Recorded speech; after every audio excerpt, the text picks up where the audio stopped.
Good morning. So just completed an endoscopic septoplasty right here in the office. That's a procedure that we do commonly to address the nasal septum, which is the cartilage and bone that separates the right and left side of the nose.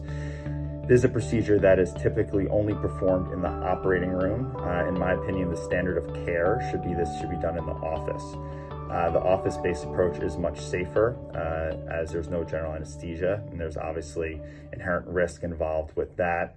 As well as much more bleeding in the operating room because the anesthetics they use dilate blood vessels, which leads to a longer recovery. This patient woke up this morning. He was here at 8 o'clock, had breakfast beforehand. He was able to eat. We numbed the nose completely. He had zero pain during the procedure, and his airway was widely open after. The endoscopic septoplasty really facilitates the office-based approach, and this is strictly the type of septoplasty I perform. We're going to show you a few images of pre-procedure and post-procedure airway on both the right and left side, and we'll cap it off with a short interview with the patient about 5 minutes after he was done.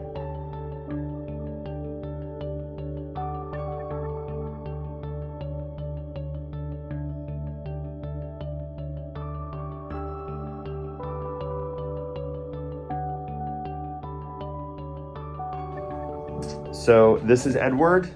He is about 10 minutes status post his office-based septoplasty and inferior turbinate reduction. Tell me about your symptoms before the procedure.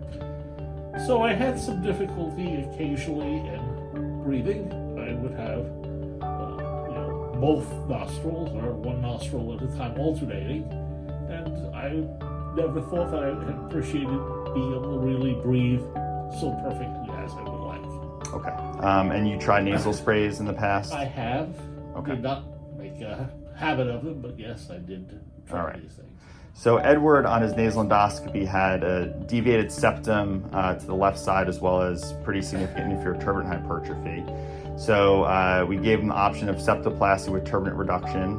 Was this something that you wanted to do in the operating room or the office, or what were your thoughts in regards to that? As conveniently as possible. Okay. So we elected for the office-based approach. So how was it? Worked out well. Really, no troubles. Doctor breezed through it, and so did I. All right. Any pain at all? No. Okay. Good. Anything other comments you want to make? No, it's just less trouble than I expected it to be. Okay.